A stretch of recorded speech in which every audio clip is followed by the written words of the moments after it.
Study IQ IAS, आपका selection हमारा mission. सुन त्जू अपनी किताब आर्ट ऑफ वॉर में ये चीज बहुत क्लियरली समझाते हैं कि वॉर सिर्फ पावर से नहीं जीता जाता, एक स्ट्रैटेजी से जीता जाता है। उस स्ट्रैटेजी में इंटीग्रेशन होना चाहिए आपकी फोर्सेस का, आपके इंटेलिजेंस का, आपके सर्विलेंस का। और इसी चीज को प्रदर्शित करने के लिए हमारी इंडियन आर्मी ने एक डॉक्ट्रिनल शिफ्ट लिया है। डॉक्ट्रिनल शिफ्ट का मतलब होता है एक पॉलिसी शिफ्ट। पहले हमारी इंडियन आर्मी, नेवी, एयरफोर्स, ये तीनों अलग अलग अपने अपने डोमेन में देश की रक्षा करते थे। अब मॉडर्न डे वॉरफेयर की ये जरूरत है कि हम इन सर्विसेज को इंटीग्रेट करें और एक दूसरे का सहारा लें, रियल टाइम सहारा लें, हम किसी भी सिचुएशन की अवेयरनेस के लिए और उस वॉर टाइम में रियल टाइम इंटेलिजेंस शेयरिंग के लिए। जैसे कि आर्मी को जरूरत पड़ सकती है इंडियन एयरफोर्स की, और इंडियन एयरफोर्स को जरूरत पड़ सकती है ग्राउंड इंटेलिजेंस की। और इस चीज को इंटीग्रेटेड मैनर में किसी भी रियल वॉर के लिए पहले जरूरत है प्रैक्टिस की, एक्सरसाइज की। और ऑपरेशन अखंड प्रहार ये है भारत का नया वॉर डॉक्ट्रिन, जो अब मॉडर्न डे वॉरफेयर के लिए इंडियन आर्मी, नेवी, एयरफोर्स को तैयार करता है। ना सिर्फ यहां पर ट्राइलेटरल सर्विसेज को इंटीग्रेट करने की कोशिश की गई है, बट जब मॉडर्न डे वॉरफेयर की बात करते हैं तो इलेक्ट्रॉनिक वॉरफेयर भी इन्वॉल्व है, उसमें साइबर सिक्योरिटी भी इन्वॉल्व है, स्पेस से सैटेलाइट द्वारा सर्विलेंस भी इन्वॉल्व है। और वहां पर हर प्रकार का डेटा आपके लिए एक नया एमिनिशन का काम करता है। इस तरीके से हम अपनी डॉक्ट्रिन को इवॉल्व करते हैं। और इसमें एक और खास बात थी, खास बात यह है कि आत्मनिर्भर Bharat, innovation and manufacturing of defence equipments दोनों ही भारत के प्रमोट किए जाते हैं। तो इंडिया अपनी डिफेंस प्रोवेस को ग्लोबल स्टेज पे शोकेस करता है। ऑपरेशन सिंदूर के बाद ये सबसे पहला ऐसा मौका है जहां पर हम जैसलमेर के रेगिस्तान में इस एक्सरसाइज को कंडक्ट करते हैं और कहीं ना कहीं एक इशारा, जियोपॉलिटिकल इशारा भी देते हैं पाकिस्तान को, चाइना को, कि भारत बहुत अच्छे से तैयार है। ऑपरेशन अखंड प्रहार क्या है? भारतीय आर्मी ने एकदम टेस्ट किया है, that could change the way India fights its future war. अब तक की जो वॉर सिचुएशंस थी वहां पर जनरली एक मिलिट्री का या इंडियन एयरफोर्स का डायरेक्ट इन्वॉल्वमेंट होता था, दूसरी सपोर्टिंग डिफेंस सिस्टम की तरह काम करती थी एजेंसी। नाउ एक इंटीग्रेटेड मैनर में यहां पर क्या क्या ब्लेंड किया जाता है? Drones, tanks, infantry, mechanised infantry, counter drone operations, artificial intelligence से भी इनेबल करेंगे उसको। बैटलफील्ड में क्या इनोवेशंस हो सकते हैं, इस एक्सरसाइज द्वारा निकाला जाएगा कि हम और क्या बदलाव चाहिए, हमको और किस तरीके की टेक्नोलॉजी का इनोवेशन चाहिए, into one single lethal strike formation. और वो एक single lethal strike formation India ने बना लिया है, जिसको हम कहेंगे रुद्र ब्रिगेड। रुद्र ब्रिगेड। तो यहां पर टेस्ट किया गया a full spectrum combat power in अखंड प्रहार एक्सरसाइज। और ये एक्सरसाइज जो है पार्ट था त्रिशूल का, ट्राई सर्विसेज ड्रिल त्रिशूल उसका पार्ट था। तो ट्राइलेटरल सर्विसेज एक साथ मिल करके अपने टैक्टिकल कॉम्बैट ऑपरेशंस को किस तरीके से अंजाम देना है। जब आप ऐसी एक्सरसाइजेस करते हैं तो पता भी चलता है कि इनोवेशन किस दिशा में चाहिए। What exactly happened? यहां पर क्या हुआ? सबसे पहले कुछ फैक्ट्स इंपॉर्टेंट है हमारे लिए, एग्जाम्स में क्वेश्चंस भी आते हैं यहां से। दैट इज जैसलमेर में, it happened in Jaisalmer and exercise was part of tri services operations. Regularly होते हैं लेकिन ऑपरेशन सिंदूर के बाद ये सबसे बड़ा था। Link to exercise Trishul design to test multi domain warfare. Multi domain means हम टेरिटोरियल वॉरफेयर के लिए रेडी हैं, एयर वॉरफेयर के लिए रेडी हैं और नेवी के वॉरफेयर के लिए भी रेडी हैं। Not just that, cyber warfare के लिए भी हम रेडी हैं, इंटेलिजेंस वॉरफेयर के लिए भी हम रेडी हैं। सो दिस ऑपरेशन अखंड प्रहार, जहां से रुद्र ब्रिगेड का एक प्रचंड मैन्यूवर है। मैन्यूवर मतलब होता है एक टैक्टिकल फॉर्मेशन, वो फॉर्मेशन जिसको हम प्रचंड मैन्यूवर के नाम से जानते हैं, is new era of Indian defence. ये बहुत बड़ा नया एरा है। क्यों है एरा? क्योंकि आप देखेंगे जब कारगिल वॉर रिव्यू कमेटी का गठन हुआ था तो उस रिव्यू कमेटी ने यह बताया था कि अभी हमारी सर्विसेज में एक सिंक नहीं, एक सिनर्जी की कमी है, एक यूनिजन नहीं है, एक इंटीग्रेशन की कमी आ रही है। तो हमें एक ऐसी सर्विसेज भी बनानी चाहिए जहां पर तीनों सर्विसेज में एक सीमलेस कमांड के हम गठन कर सकें। उसके लिए बनाया गया सीडीएस का पोस्ट। अब सीडीएस के पोस्ट के बनने के साथ साथ तीनों सर्विसेज में एक सिंक आने लग गया। इसके साथ ही कोई एक ऐसी एक्सरसाइज जिसके थ्रू अगर हम कॉम्बैट को, आज के मॉडर्न डे कॉम्बैट को देखते हैं, वॉरफेयर की सिचुएशन को देखते हैं, तो रिस्पॉन्स टाइम, स्पीड सबसे जरूरी है और उस स्पीड को पूरा करने के लिए ऐसी एक्सरसाइजेस बनती हैं। During this exercise, Indian Army executed massive mechanized maneuvers. Mechanized मतलब वहां पे टैंक्स भी थे, वहां पे ड्रोन्स भी थे, वहां पे सर्विलेंस सिस्टम भी था, सब कुछ एक साथ इन्होंने ऑपरेट करने को डेमोन्स्ट्रेट किया ताकि कभी भी ऐसी सिचुएशन आए तो ये सारे ऑफिसर्स रेडी हों। Integrated air support, drones, counter drones, battlefield innovations from private sector. आपने देखा होगा किस तरीके से पॉलिसीज को लिबरलाइज किया जा रहा है कि हम एफडीआई को, foreign direct investment into the private sector for defence manufacturing लेकर के आ रहे हैं। हम डेडिकेटेड कॉरिडोर्स लेकर के आ रहे हैं जहां पर डिफेंस मैन्युफैक्चरिंग कॉरिडोर बनाए जाएंगे। हमने ऑलरेडी उत्तर प्रदेश में, तमिलनाडु में शुरू भी कर दिया इस मैन्युफैक्चरिंग को। सिमुलेटेड प्रचंड attacks, overwhelming and rapid assaults किस तरीके से होगा, and validated the operation readiness for new formation the Rudra brigade. अब हमारा रुद्र ब्रिगेड रेडी है ऐसे ऑपरेशंस के लिए, इसको कंडक्ट करने के लिए किसी भी फ्रंट पे। पर्टिकुलरली हमने इसको पाकिस्तान के बॉर्डर से सटे जैसलमेर में टेस्ट किया। अब इस फॉर्मेशन में है क्या सबसे इंपॉर्टेंट चीज, एक मल्टी ड्रोन ऑल आर्म्स, हर तरीके के आर्म्स एंड एमिनिशन से इंटीग्रेट किया गया है, integrated strike force. So very clearly one statement, one liner question exam में आएगा कि Rudra brigade what it is, it's आर्मीज unit only, it's Indian air force unit only, it's a multi domain all arms integrated strike force. ये जानना बहुत जरूरी है। All arms क्यों? क्योंकि इसमें इन्फेंट्री भी है, मशीन्स भी हैं, एयर डिफेंस की भी आर्टिलरी है, आपके रडार सिस्टम्स भी हैं, ड्रोन्स भी हैं, electronic warfare teams. It's very important क्योंकि आजकल स्टील्थ टेक्नोलॉजीज आ चुकी हैं। जो एरोप्लेन्स हैं वहां पे स्टील्थ की टेक्नोलॉजी आ रही है, एक स्पेशल टाइप की कोटिंग की जाती है उसमें जिसकी वजह से रडार्स डिटेक्ट ना कर पाए। तो इसलिए electronic warfare modern day warfare में एक सबसे इनोवेटिव टेक्नोलॉजी की तरह जाना जाता है। सर्विलेंस डिटैचमेंट्स, सर्विलेंस की जरूरत है। Unmanned aerial vehicle operations, ground से ही हम किस तरह यूएवी के थ्रू इंफॉर्मेशन सर्विलेंस द्वारा कलेक्ट कर सकते हैं। जियोपॉलिटिकल लेवल पे आपने देखा रशिया यूक्रेन वॉर में भी इसका बड़ा इस्तेमाल किया जा रहा था और इंडिया आने वाले टाइम पे अपने बॉर्डर्स पे नजर रखने के लिए यूएवी का इस्तेमाल करेगा, चाहे वो हमारा लाइन ऑफ एक्चुअल कंट्रोल हो, चाहे वो लाइन ऑफ कंट्रोल हो। Startup driven battlefield tech, this innovation ये बहुत इंपॉर्टेंट है। एक डॉक्ट्रिनल शिफ्ट क्यों है? क्योंकि अब स्टार्टअप ड्रिवन है। प्राइवेट सेक्टर को भी, जिस तरीके से हमने इंडियन स्पेस सेक्टर में एक प्राइवेट सेक्टर को अहमियत दी इंडियन स्पेस पॉलिसी 2023 के बाद से, वैसे ही हम डिफेंस सेक्टर में भी अब प्राइवेट प्लेयर्स और उनके इनोवेशन को लेकर के आ रहे हैं। सो India's modern equivalent of rapid deployment strike force, एक रैपिड डिप्लॉयमेंट स्ट्राइक फोर्स है in case of any security border threats. एक फ्रेमवर्क देते हैं हमारे लेफ्टिनेंट जनरल सेठ साहब। वो कहते हैं एक वेरी इंपॉर्टेंट फ्रेज है, अगर आपको फिलॉसफी बताई जाए इस रुद्रा ब्रिगेड की तो क्या है फिलॉसफी? फिलॉसफी है जय मंत्र। व्हाट इज दिस जय मंत्र? जॉइंटनेस, मोस्ट इंपॉर्टेंट पॉइंट जो आपको पता है कि कारगिल रिव्यू कमेटी से निकल के आता है। जॉइंटनेस, सिनर्जी बहुत ज्यादा जरूरी है मल्टी डोमेन वॉरफेयर के लिए। आत्मनिर्भरता यानी domestic capability enhancement for manufacturing of defence equipments, for manufacturing of fighter crafts, for manufacturing of guns, artilleries, tanks. ये जो भी रिक्वायरमेंट होगी हम प्राइवेट प्लेयर को बताते जाएंगे, उनका इन्वॉल्वमेंट भी ध्यान में रखा गया है। इनोवेशन, जब ऐसी एक्सरसाइजेस होती हैं तो इसकी भी एक रिव्यू रिपोर्ट बनती है। उस मिनट्स ऑफ मीटिंग के बाद ये समझा जाता है कि किस तरीके की तकनीक और ऐसी लाई जा सकती है, ऐसा क्या और काम किया जाए इसमें जहां से इसकी एफिशिएंसी बढ़ जाए, जहां से इसकी कैपेबिलिटी और बढ़ाई जा सके।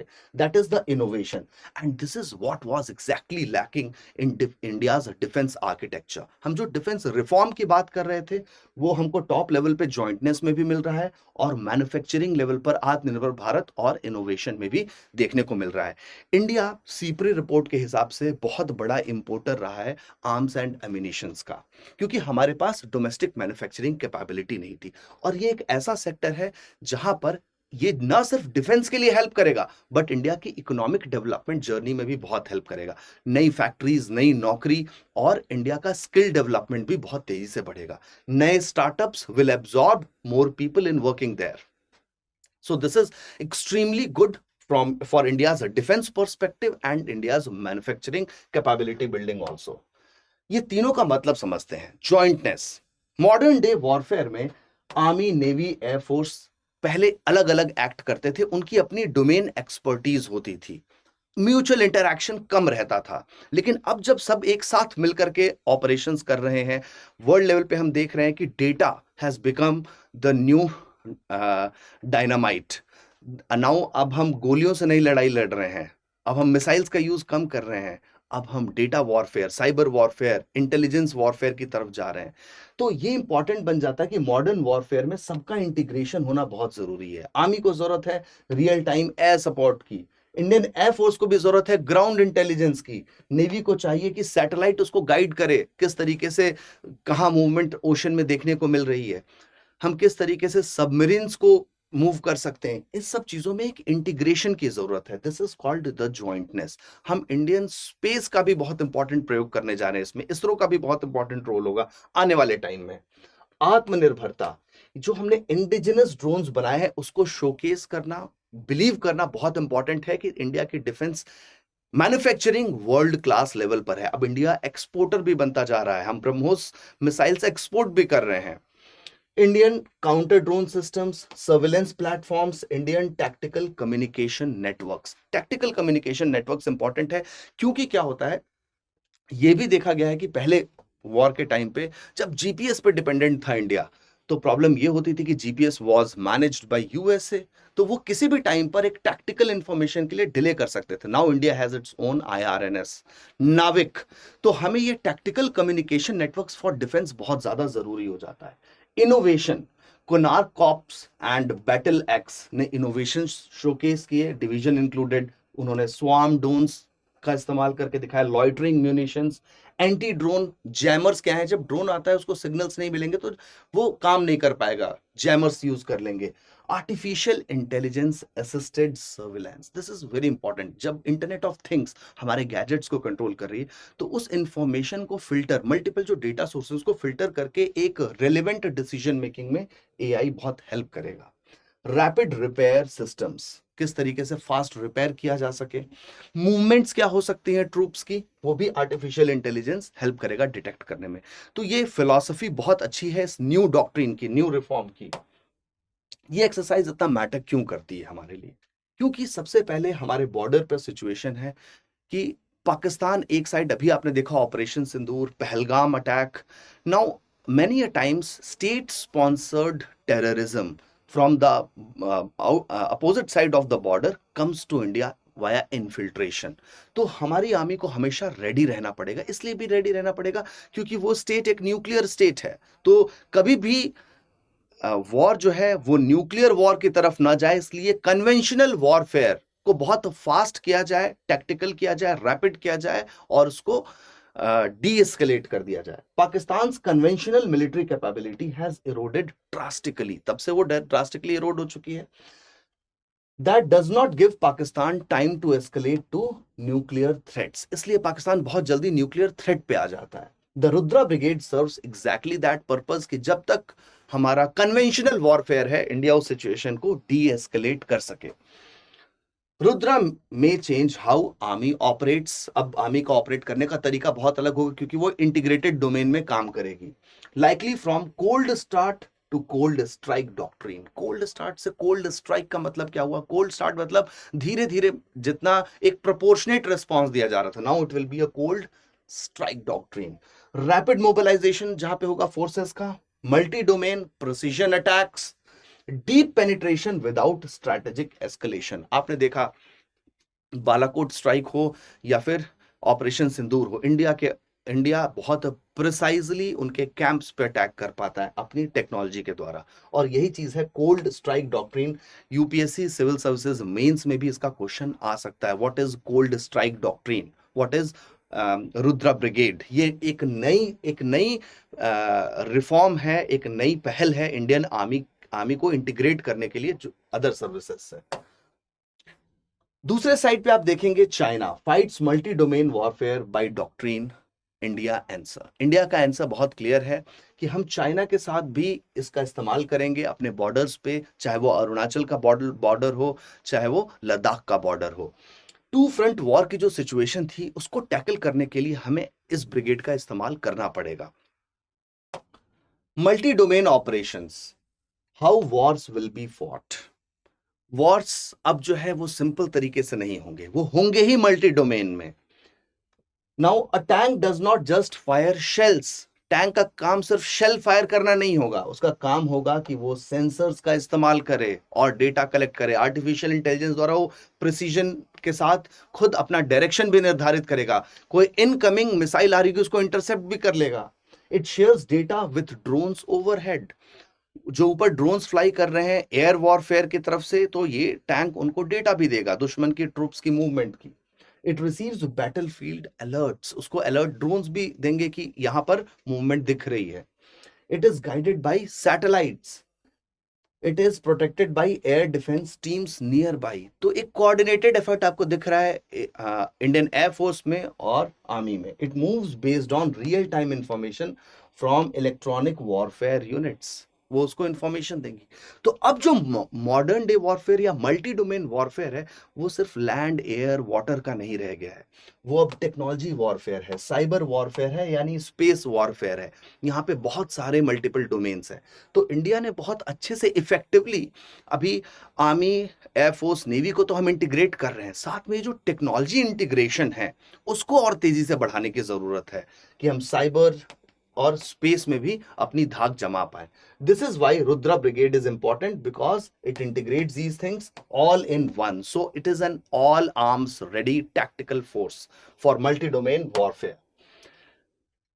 This means for India war doctrine, faster response time, integrated theatre commands, technology driven combat and credible response to two front warfare. सीधी सीधी बात है, चाहे वो अंडमान एंड निकोबार हो, अरुणाचल प्रदेश हो, राजस्थान हो या फिर जम्मू एंड कश्मीर हो, India will be ready for multi domain warfare. This gives India एक फ्लेक्सिबिलिटी भी मिलती है, डेटरेंस भी मिलता है। जब पाकिस्तान को और चाइना को यह अंदेशा होता है कि India is combat ready for multi domain warfare, in that case वो कोई भी अटैक करने के पहले हिचकिचाते हैं, एक डेटरेंस क्रिएट होता है और इंडिया के पास स्पीड आती है कि हम त्वरित कोल्ड स्ट्राइक कर सके। वहां पर वो स्ट्राइक बहुत फास्ट होगी, बहुत प्रिसाइज होगी। इसकी वजह से एक फ्लेक्सिबिलिटी मिलती है कि हम उन वॉर को एस्केलेट होने से रोक सके पहले ही। Operation Akhand Prahar is not just another headline, it's not just another desert drill, ये इंडिया का एक मिलिट्री इवोल्यूशन है। ये इवोल्यूशन अभी शुरू हुआ है, ये रिफॉर्म अभी शुरू हुआ है और ये it has to go a long way, क्योंकि इसमें बहुत सारे कंपोनेंट जैसे आत्मनिर्भरता, domestic manufacturing, indigenisation of technology, ये बहुत तेजी से आगे बढ़ने वाली है। उसी के साथ साथ innovation sector, research and development भी बहुत तेजी से आगे बढ़ेगा with the new philosophies evolving from cyber and space domains. तो हमारी नेवी, आर्मी अब बहुत तेजी से मॉडर्नाइज होने वाली है। मुझे कमेंट बॉक्स में जरूर बताइएगा आप लोग। A good news for all the civil services aspirants preparing for the exam of UPSC. Long term foundation batch, prelims to interview का फाउंडेशन बैच लॉन्च हो रहा है। लास्ट डेट जो है आप ज्वाइन करने की, आप 17 नवंबर को आप ज्वाइन कर लीजिए। Price is already very low, आपको डिस्काउंट चाहिए, आप यूज कीजिए code ART Live, art live, ART Live। आपको कोई भी डाउट है कोर्स के बारे में, आप मुझे कनेक्ट कर सकते हो 7303212303। 3 भाषाओं में अवेलेबल है, इंग्लिश, हिंदी और इंग्लिश। बहुत बेसिक से NCERT से पढ़ाते हुए हम आपको एडवांस स्टेज तक लेके जाते हैं, जहां पे आप प्रीलिम्स में MCQs कैसे सॉल्व करना है, मेंस के आंसर्स कैसे लिखने हैं और इंटरव्यू की प्रिपरेशन कैसे करनी है, इंटरव्यू गाइडेंस प्रोग्राम में आपको अच्छे से बताया जाता है। So do take advantage of this and see you in the class. Study IQ IAS, आपका सिलेक्शन हमारा मिशन।